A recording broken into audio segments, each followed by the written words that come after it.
વલસાડ જિલ્લામાં ભારે વરસાદ વરસ્યો છે। કલેક્ટરે શાળા કોલેજોમાં રજા જાહેર કરી દીધી છે।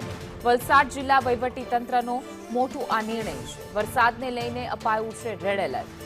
આગાહીને પગલે જિલ્લા કલેક્ટરે આ નિર્ણય લીધો છે। શાળા કોલેજોમાં આંગણવાડી બંધ રાખવા માટે આદેશ આપવામાં આવ્યો છે। જે રીતે વરસાદને લઈને રેડ એલર્ટ છે તેને લઈને તમામ પ્રશાસન એલર્ટ મોડ ઉપર છે। તો આગાહીને પગલે જિલ્લા કલેક્ટરે આ નિર્ણય લીધો છે। શાળા કોલેજોમાં રજા જાહેર કરી દેવામાં આવી છે।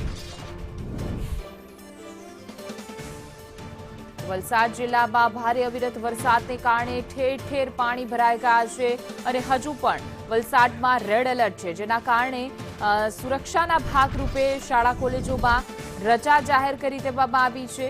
જે રીતે ગઈકાલથી વરસાદ વરસ્યો ત્યારબાદ અનેક એવા વિસ્તારો છે જે જળમગ્ન થઈ ચૂક્યા છે, રસ્તા ઉપર પાણી ભરાઈ ગયા છે। તો બીજી તરફ જોઈ શકાય કે અનેક એવા ઘર છે જેની અંદર પાણી ઘૂસી ગયા છે, જેના કારણે સ્થાનિક લોકો પારાવાર મુશ્કેલીનો સામનો કરવા મજબૂર બન્યા છે। જોકે સુરક્ષાના ભાગરૂપે તાબડતોડ પ્રશાસન તમામ પરિસ્થિતિ ઉપર નજર રાખી રહ્યું છે। કલેક્ટરે રજા પણ શાળા કોલેજોમાં જાહેર કરવા આદેશ આપ્યો છે।